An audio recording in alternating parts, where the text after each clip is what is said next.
आज की क्लास कक्षा 12वीं के विद्यार्थियों के लिए बहुत ही ज़्यादा इम्पोर्टेंट है और यह क्लास फिजिक्स के लिए है। Board of secondary education MP Bhopal के द्वारा फरवरी 2024 में ली जाने वाली वार्षिक परीक्षा का जो क्वेश्चन पेपर है, उस क्वेश्चन पेपर पर हम चर्चा करेंगे और आप लोगों को पूरा क्वेश्चन पेपर यहाँ पर दिखाएंगे और एक एक करके उसके क्वेश्चन सॉल्व करेंगे और कराने के लिए प्रेरित करेंगे, जिससे आप लोग अपनी तैयारी पूरी अच्छे से कर सकें।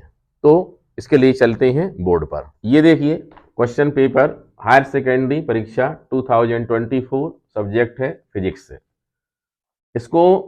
इसमें टोटल क्वेश्चन है 20, पेज 8 है, टाइम 3 आवर्स है और मैक्सिमम टाइम मार्क्स कितने हैं 70 हैं। ठीक है, ये आप लोग देख रहे हैं।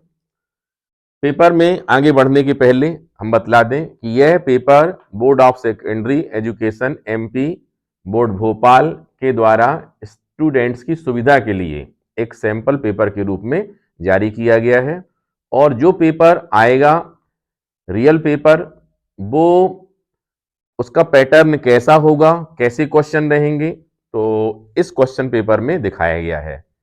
इसके क्वेश्चन इंपॉर्टेंट भी माने जा सकते हैं और इसलिए इनको हल्के में ना लें और इनकी पूरी तैयारी करें और हो सकता है इसमें से आपके एनुअल एग्जाम में, मतलब बोर्ड एग्जाम में, कुछ क्वेश्चन इसके निकल करके आ जाएं। ठीक है, इसलिए कुछ कहा नहीं जा सकता। परीक्षा का मतलब परीक्षा होता है, एग्जाम जब तक पेपर हुआ नहीं तब तक कहा नहीं जा सकता है क्वेश्चन कौन से आएंगे। ठीक है, फिर भी क्लास के माध्यम से, एक्सपीरियंस के माध्यम से आप लोगों को इंपॉर्टेंट क्वेश्चन बतलाए जाते हैं, वे क्वेश्चन एग्जाम में आने की उनकी प्रोबेबिलिटी सबसे ज्यादा होती है। ठीक है, तो शुरू करते हैं।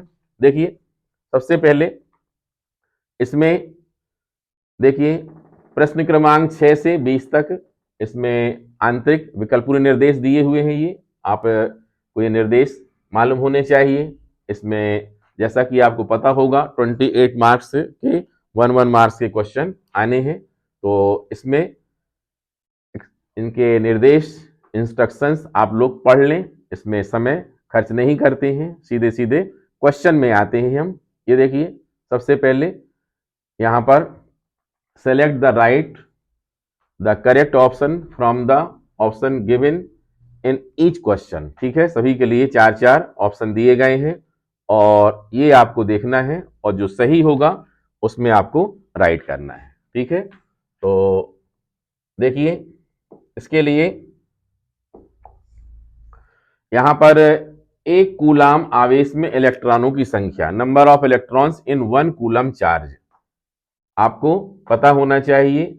ये नंबर क्या होता है 6.25 इंटू 10 पावर 18 इलेक्ट्रॉन्स। मतलब इसमें 1 कूलाम जो चार्ज होता है उसमें नंबर ऑफ इलेक्ट्रॉन कितने होते हैं, ये आप कैसे देख सकते हैं। आपने जब पढ़ा I is equal to Q upon T, ठीक है, तो इसमें हम जो 1 एम्पियर करते हैं तो 1 एम्पियर का मतलब क्या होता है, 1 एम्पियर का मतलब होता है जब हम T इज इक्वल टू 1 और Q is equal to 1 coulomb कर देते हैं। T is equal to 1 second और Q is equal to 1 coulomb. अब यहां पर Q is equal to quantization का जो फार्मूला होता है Q is equal to N E, उससे हम यहां क्या लगा देते हैं N E is equal to 1, तो एन इज इक्वल टू कितना हो जाता है 1 अपॉन ई, और ई की वैल्यू कितनी होती है 1.6 इंटू 10 पावर-19 कूलाम। जब ये हम वैल्यू लगाते हैं तो देखिए 1 कूलाम के लिए ये नंबर कितना आएगा, सॉल्व करेंगे तो 6.25 इंटू 10 पावर 18। ठीक है, थोड़ा जल्दी जल्दी करेंगे क्वेश्चन क्योंकि बहुत सारे हैं, क्लास बहुत लंबी हो जाएगी। ठीक है, इसलिए इसके अलावा भी कोई क्वेश्चन ऐसा रहता है जो आपको क्लियर नहीं होता है और जिसका आंसर बतला दिया गया है, आप कमेंट्स बॉक्स में लिख सकते हैं। उस क्वेश्चन को हम अलग से और स्पेशली आप लोगों को समझा देंगे। ठीक है, तो आगे बढ़ते हैं। देखें इसके लिए अब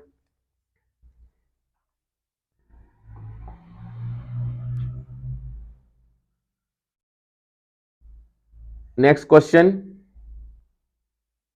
ये देखिए, इसमें है इन एनी कंडक्टर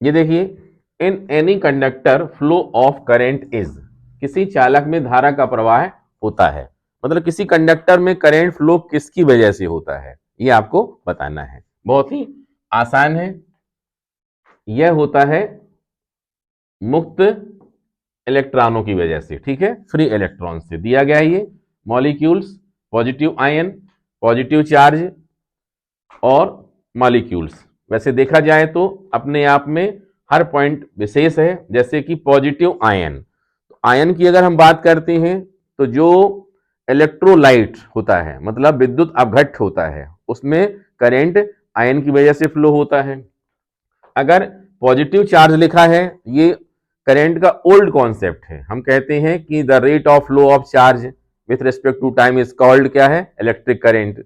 लेकिन जो मॉडर्न कॉन्सेप्ट है वो क्या कहता है कि इलेक्ट्रॉन के फ्लो होने से ही क्या होता है, करंट फ्लो होता है, इसलिए राइट आंसर क्या होगा, फ्री इलेक्ट्रॉन। क्लियर है, आगे बढ़ते हैं।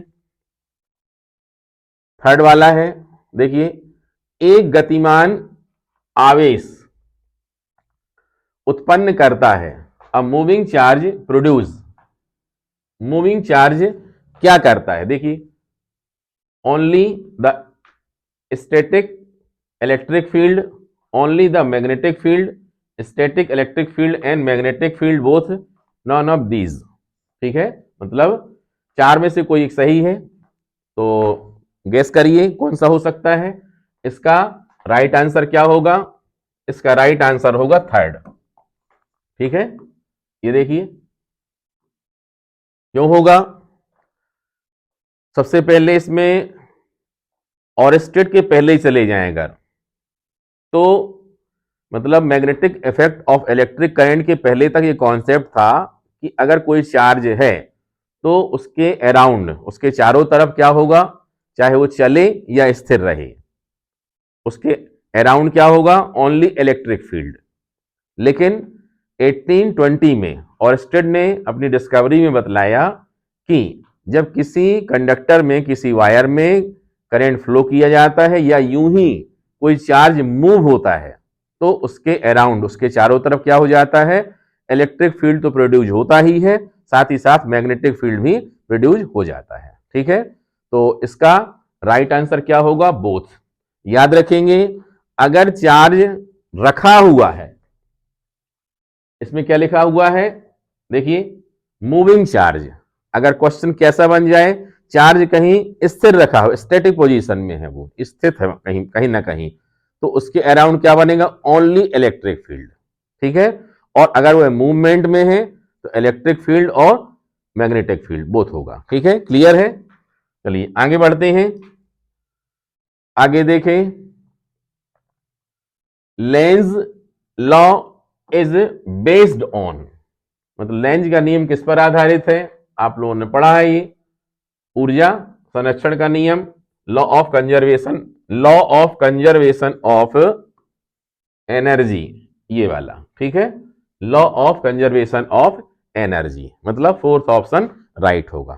क्लियर है, आगे बढ़ते हैं। ये देखिए, the speed of electromagnetic waves in vacuum, मतलब निर्वात में विद्युत चुंबकीय तरंग की चाल क्या होती है, ये भी आपने पढ़ा है। मैक्सवेल के जो इक्वेशन होते हैं, जो कि आपके 12th के सिलेबस में फिलहाल नहीं है, उनमें यह वेलोसिटी निकाली जाती है, राइट कितनी होती है, देखिए सभी दी गई है इसमें। राइट आंसर इसका कौन सा है, राइट आंसर इसका ये वाला है, ठीक है। C is equal to 1/√μ0/ε0, mu naught क्या है? म्यू नॉट है परमिबिलिटी ऑफ क्या? एयर आर वैक्यूम, मतलब वायु या निर्वात की चुंबकशीलता, जबकि एप्सिलॉन नॉट क्या है? Permittivity of air or vacuum. Clear है? इन दोनों की वैल्यू अलग अलग होती, इसकी चर्चा करना जरूरी नहीं है। आगे बढ़ते हैं। ये देखिए नेक्स्ट है, ये देखिए the overlapping of light as a geometrical shadow is called, मतलब ज्यामितीय छाया में प्रकाश के अतिक्रमण करने की या प्रवेश करने की जो फिनोमिनन है, घटना है, वो क्या कहलाती है? आपने पढ़ा है कि अगर हम शार्प एज लगा दें और यहां से लाइट रखें तो लाइट शार्प एज से बेंड होकर के ज्योमेट्रिकल शैडो में एंटर हो जाती है। इस फिनोमिनन को क्या कहते हैं? Diffraction of light. क्या बोलते हैं? Diffraction of light. देखिए कहां डिफ्रैक्शन ऑफ लाइट, ये देखिए डिफ्रैक्शन ऑफ लाइट, ये है हिंदी में विवर्तन। क्लियर है? आगे बढ़ते हैं। ये देखिए fill in the blanks, fill in the blanks में देखिए, अब ये दोनों मीडियम थोड़ा दूर दूर हैं तो एक एक करके देखते हैं। दो समांतर धारावाही चालक तारों में एक ही दिशा में धारा प्रवाहित हो रही है तो वे एक दूसरे को क्या करेंगे? इंग्लिश में देख लीजिए, when current flows through the two parallel current carrying wire in same direction then they will dash dash dash each other. मतलब कहने का ये हुआ कि टू पैरेलल वायर हैं और उनमें सेम डायरेक्शन में करंट फ्लो हो रहा है तो उनके बीच में क्या होगा? याद करिए, पढ़ा है आपने। उनके बीच में अट्रैक्शन फोर्स होगा अगर करंट सेम डायरेक्शन में है, और अगर अपोजिट डायरेक्शन में है, एक यहां जा रहा है एक नीचे जा रहा है, तो क्या होगा? रिपल्सन होगा। ठीक है, तो क्लियर क्या होगा इसका? इसमें लिखना पड़ेगा अट्रैक्ट टू ईच अदर। ठीक है, क्या लिखना पड़ेगा? Attract to each other. Hindi में क्या लिखना पड़ेगा? एक दूसरे को आकर्षित करते हैं। ठीक है, एक दूसरे को क्या करते हैं? आकर्षित करेंगे। सेकंड वाले देखिए, अब ट्रांसफार्मर डैश डैश डैश किस सिद्धांत पर कार्य करता है? ठीक है, the transformer work on the principle of, मतलब ट्रांसफार्मर पढ़ा है पूरा, डिस्क्रिप्टिव टाइप क्वेश्चन आपने, उसकी थ्योरी क्या लिखी है? ट्रांसफार्मर बेसिस किस पर बेस्ड है? वो थ्योरी ऑफ म्यूचुअल इंडक्शन। ठीक है, मतलब अन्योन्य प्रेरण की घटना पर आधारित है। तो आंसर क्या होगा इसका? Mutual induction, theory of mutual induction, मतलब अन्योन्य प्रेरण के सिद्धांत पर कार्य करता है। चलिए और आगे देखते हैं। यहां पर है 0 केल्विन पर अर्धचालक डैश डैश डैश की भांति कार्य करता है। ठीक है, at 0 kelvin a semiconductor behave like. Semiconductor बड़े यूजफुल होते हैं, इसके बारे में भी डिटेल में आप लोगों को बताया गया है, अगर याद हो तो। ये आवश्यकता पड़ने पर इंसुलेटर और वेट कंडक्टर भी बन जाते हैं और इनमें हम करंट फ्लो भी कर सकते हैं। और डिपेंड किस पर है? टेम्परेचर पर। अगर टेम्परेचर बहुत ही क्या कर दिया जाए? लो कर दिया जाए, अर्थात सबसे लास्ट में क्या कर दिया जाए? 0 केल्विन, तो फिर ये एज अ इंसुलेटर और एज अ वेट कंडक्टर, मतलब ये कुचालक की भांति कार्य करने लग जाते हैं। तो यहां पर क्या लिख सकते हैं अपन? यहां पर हम लिख सकते हैं लाइक, बिहेव लाइक कंप्लीट या total weight conductor, total insulator, मतलब पूर्णतः कुचालक की भांति काम करने लगते हैं। ये चीज हम यहां पर हिंदी में भी लिख सकते हैं। ठीक है, फिर इसके बाद देखें फोटान का विराम द्रव्यमान। ये देखिए the rest mass of photon is, कितना होता है? फोटान का रेस्ट मास कितना होता है? ये होता है 0। आगे बढ़ते हैं, देखिए नेक्स्ट देखें, इसमें दिष्ट धारा के लिए प्रेरण प्रतिघात for direct current the inductive reactance is. Inductive reactance किससे डिनोट करते हैं? Inductive, XL। क्या है ये? XL। तो XL की वैल्यू कितनी होती है? एक्स एल की वैल्यू होती है वास्तव में ओमेगा एल, लेकिन आपको याद होना चाहिए ये तभी होती है जब सर्किट कैसा हो, अल्टरनेटिव सर्किट हो, एसी सर्किट हो। और यहां पर क्वेश्चन में क्या है बोलिए, क्वेश्चन में है ये देखिए डायरेक्ट करंट, मतलब डीसी के लिए है, तो डीसी में वर्क नहीं करता है, इसलिए इंडक्टिव रिएक्टेंस क्या होगा, जीरो होगा। ठीक है, याद रखना है, इंडक्टिव रिएक्टेंस देख करके ओमेगा एल नहीं लिख देना है। यह आंसर कब होगा, जब सर्किट एसी होगा तब होगा आंसर ये। क्लियर है, आगे बढ़ते हैं। आगे देखिए अब प्रकाश के डैश डैश डैश के लिए अवरोध के आकार को प्रकाश के तरंग दैर्घ्य की कोटि का होना चाहिए। ये देखिए the size of obstacle must be the order of wave length of light for, मतलब जो लाइट की वेव लेंथ होती है, लाइट की जो विजिबल लाइट है उसकी वेव लेंथ क्या होती है, 4000 एंगस्ट्रॉम से 7900 एंगस्ट्रॉम के बीच में होती है।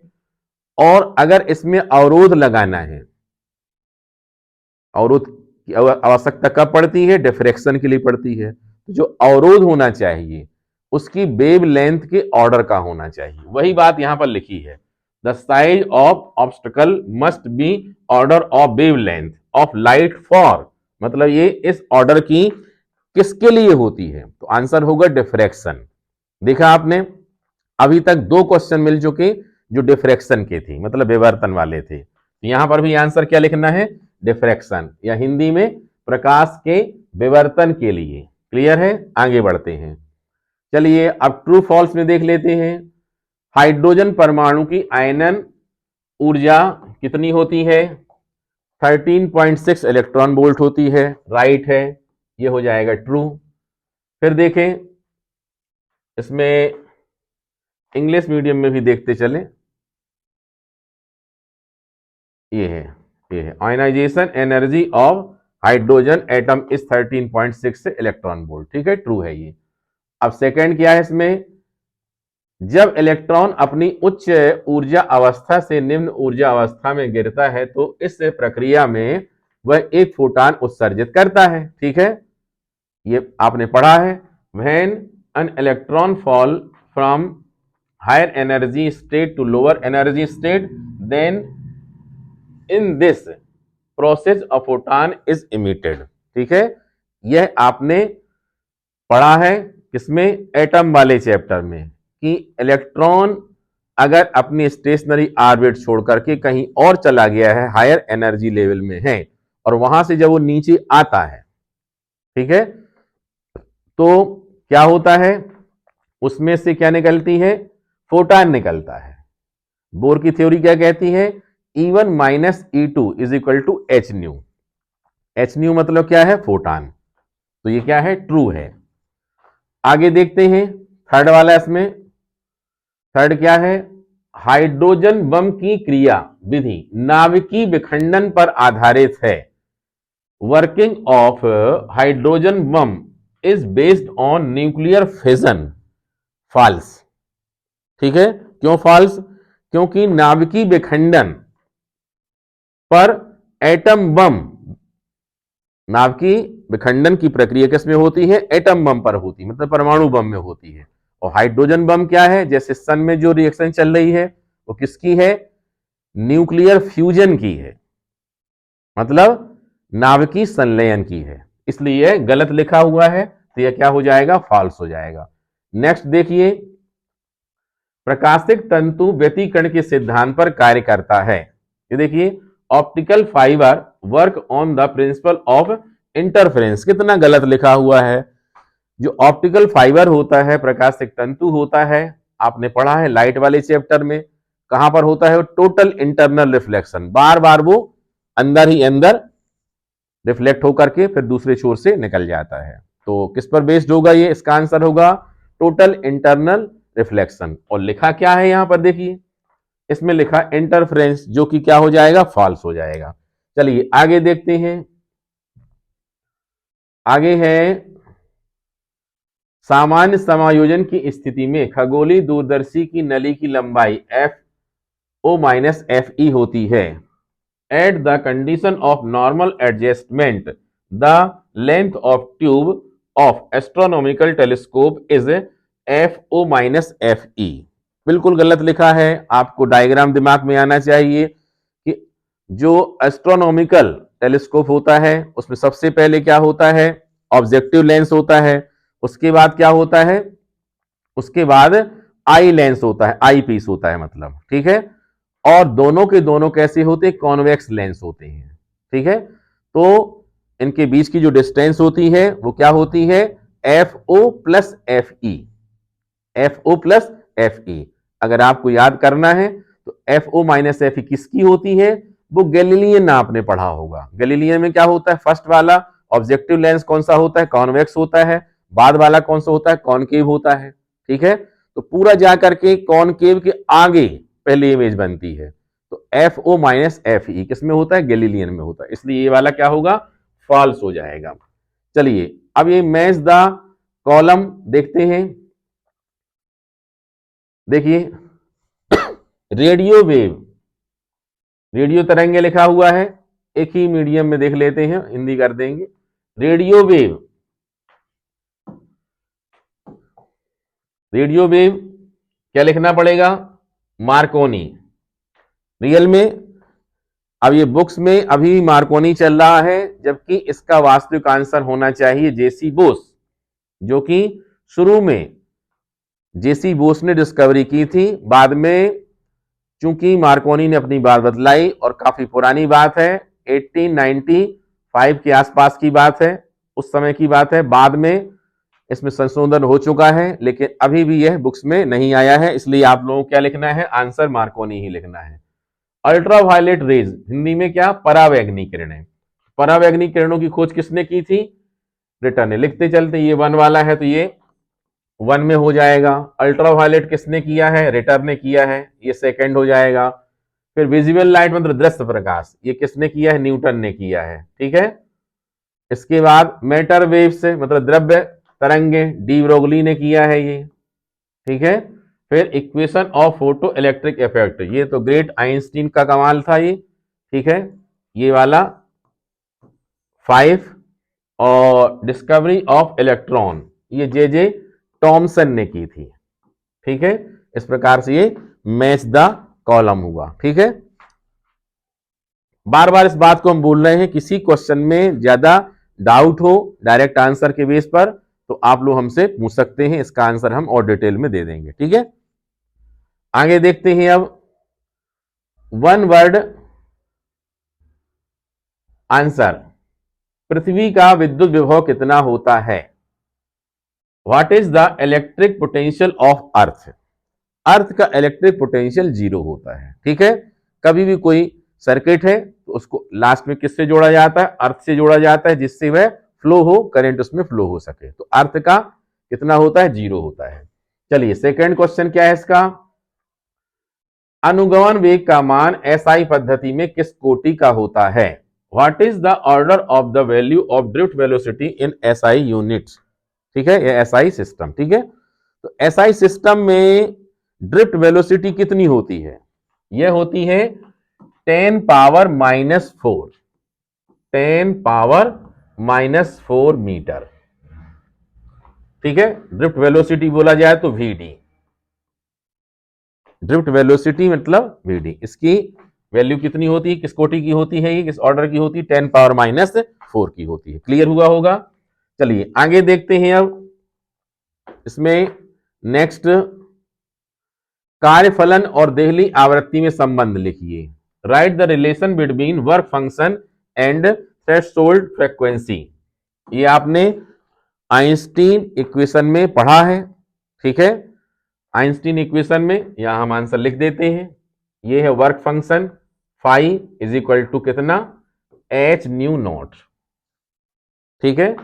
आपने पूरा इक्वेशन पढ़ा होगा, एच न्यू से शुरू किया था तो ये फाई और प्लस हाफ एम भी स्क्वायर, फिर हम v इज इक्वल टू 0 करते हैं थ्रेशोल्ड फ्रीक्वेंसी के लिए, तो फाई इज इक्वल टू कितना आ जाता है, एच न्यू नॉट, ठीक है, तो अपन को सिर्फ ये लिखना है, ये नहीं लिखना है, ठीक है, ये नहीं लिखना है, सिर्फ लिखना है phi is equal to H nu not.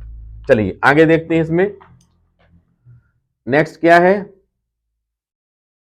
किसी सेल का विद्युत वाहक बल उसकी टर्मिनल वोल्टेज से क्यों अधिक होता है? Why the EMF of a cell is greater than its terminal voltage. दोनों की डेफिनेशन समझ लें, अपने आप बात समझ में आ जाएगी। जो इलेक्ट्रोमोटिव फोर्स होता है वो उसकी डेफिनेशन क्या होती है? अगर कोई टेस्ट चार्ज हम एक पॉइंट से लेकर के पूरे सर्किट में मूव कराते हैं, पूरा सर्किट मतलब वन साइकिल के लिए, one cycle means external circuit plus internal circuit, मतलब बाहर वाला ही परिपथ और अंदर वाला परिपथ, इसको पूरा एक राउंड लेने में जितना वर्क होता है वो इलेक्ट्रोमोटिव फोर्स है। जबकि potential difference between 2 point, that means potential difference between 2 electrode, मतलब क्या होगा, ये इलेक्ट्रोड मतलब पॉजिटिव वाला लिया और नेगेटिव वाला, सिर्फ बाहर वाला जो सर्किट है एक्सटर्नल सर्किट में टेस्ट चार्ज को हम क्या कराते हैं, मूव कराते हैं, उसमें जो वर्क होता है वह वर्क क्या होता है, वह वर्क स्वाभाविक है, अंदर वाला छूट रहा है। इसका मतलब हुआ कि पोटेंशियल डिफरेंस के लिए, पोटेंशियल डिफरेंस मतलब टर्मिनल वोल्टेज, टर्मिनल वोल्टेज में सिर्फ एक्सटर्नल सर्किट का वर्क होता है और इलेक्ट्रोमोटिव फोर्स ईएमएफ के लिए external circuit plus internal circuit. इस वजह से ईएमएफ टर्मिनल वोल्टेज से क्या होता है, ज्यादा होता है। अच्छा, इसमें एक क्वेश्चन और चर्चा कर सकते हैं, एक कोई ऐसी पोजीशन हो सकती है क्या, वैसे तो क्वेश्चन यही लिखा हुआ है कि why the EMF of a cell is greater than its terminal voltage. इसका मतलब साफ साफ यही हुआ ना कि टर्मिनल वोल्टेज से ज्यादा इलेक्ट्रोमोटिव फोर्स तो होता ही होता है। मैक्सिमम क्या हो सकता है, टर्मिनल वोल्टेज इलेक्ट्रोमोटिव फोर्स के क्या हो सकता है, बराबर हो सकता है। कब हो सकता है, जब ओपन सर्किट हो, ओपन सर्किट में करंट फ्लो होता ही नहीं है, इसलिए ऐसी स्थिति दोनों क्या होते हैं, इक्वल। लेकिन फिर भी आपसे अगर पूछा जाए ऐसी कोई पोजीशन बतलाइए जिसमें टर्मिनल वोल्टेज इलेक्ट्रोमोटिव फोर्स से ज्यादा हो जाए, तो क्या बता सकते हैं, क्या ऐसा पॉसिबल है? हाँ पॉसिबल है। एक कंडीशन हो सकती है, जब हम किसी सेकेंडरी सेल को क्या करते हैं, चार्ज करते हैं, उसे हम आवेशित करते हैं, आवेशित करते हैं मतलब आउटसोर्स से हम वोल्टेज दे रहे होते हैं, तो उस समय जो टर्मिनल वोल्टेज होता है वह उसके इलेक्ट्रोमोटिव फोर्स से क्या होता है, ज्यादा होता है। इस बात को अच्छे से याद रखें। चलिए आगे बढ़ते हैं। इसके बाद देखिए यहां पर धारामापी में चुंबक के ध्रुव अवतल एवं बेलनाकार क्यों बनाए जाते हैं? Why the pole of magnet is a galvanometer are cylindrical and concave? आपने देखा होगा मूविंग क्वाइल, गैल्वेनोमीटर, चाहे वो सस्पेंडेड हो चाहे पिवोटेड हो, उसमें जो एन-एस पोल होते हैं वो कैसे होते हैं, वो कॉनकेव शेप में होते हैं, सिलिंड्रिकल होते हैं। ऐसा क्यों होता है? इसका आसान आंसर आपको क्लास में पहले ही बताया जा चुका है कि किस लिए है। दोनों ही पोल के बीच में फ्रीली सस्पेंडेड रेक्टेंगुलर क्वाइल, एक आयताकार कुंडली स्वतंत्रता पूर्वक लटकाई जाती है और उसमें मैक्सिमम टार्क क्रिएट होता रहे, उसके लिए एक ऐसे मैग्नेटिक फील्ड की जरूरत होती है जो रेडियल हो, अर्थात त्रिज्यीय हो, मतलब उनको मिलाने पर एक सर्कल बनना चाहिए। तो आंसर क्या होगा, रेडियल मैग्नेटिक फील्ड क्रिएट करने के लिए हम इस प्रकार के शेप के जो मैग्नेटिक पोल होते हैं उनका यूज करते हैं, ठीक है, जिससे हमेशा ही जो टार्क है वह मैक्सिमम बना रहता है, एक जैसा बना रहता है। चलिए आगे देखते हैं। अब ये डिस्क्रिप्टिव टाइप क्वेश्चन आ गए, हम इसमें आप लोगों को क्वेश्चन दिखा देते हैं पूरे एक एक करके, आप लोग देख लें। और इन क्वेश्चन को पूरा पूरा सॉल्व करना लिमिटेड टाइम में पॉसिबल नहीं है, वैसे पेपर 3 आवर्स का होता है, अगर पूरे क्वेश्चन सॉल्व करेंगे मतलब बहुत सारा समय लग जाएगा। तो क्वेश्चन आप लोगों को दिखा देते हैं, इनमें से जो क्वेश्चन आपसे बन सके वो सॉल्व कर लेंगे। जो क्वेश्चन नहीं बनते हैं आप कमेंट बॉक्स में लिख सकते हैं या टेलीग्राम में भी आप लिख सकते हैं, और जो क्वेश्चन आप लिखेंगे वो क्वेश्चन की आंसर हम आप लोगों को सॉल्व करके अच्छे से समझा देंगे, ठीक है। तो देखिए क्वेश्चन देखते चलेंगे, हम इसको सॉल्व करते जाते हैं। आप पढ़ते चलें सब पूरे क्वेश्चन। ये देखिए, define capacitive reactance, right it's SI unit, current in पूरा पढ़ नहीं रहे हैं, टाइम लगेगा, आप लोग देखते चलें और वीडियो को पॉज करके उनको पढ़ते चलें और नोट कर सकते हैं। ये देखिए, क्वेश्चन नंबर 8 हुआ ये, question number 9, question number 10, question number 11, question number 12, question number 13, question number 14,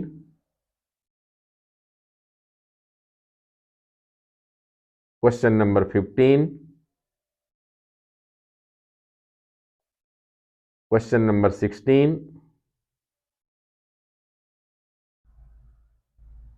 और क्वेश्चन नंबर 17 देखिए,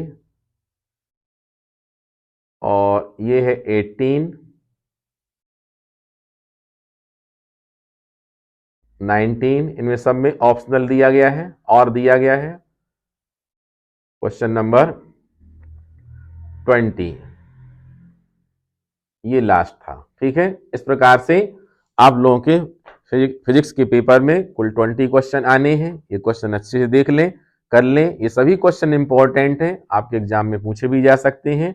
इसके अलावा अच्छे मार्क्स के लिए पूरा का पूरा क्वेश्चन पेपर सॉल्व करने के लिए जो क्लासेस हमने ली हैं उन क्लास को अच्छे से अटेंड करें और उनकी तैयारी करें, रिवीजन करें। समय कम बचा हुआ है, आज के हिसाब से लगभग आपके पास से टोटल मिला करके मैक्सिमम 20 डेज के आसपास आप लोगों के पास रहेंगे इनकी तैयारी करने के लिए। तो आज के लिए इतना ही, अगली क्लास में फिर से मिलेंगे।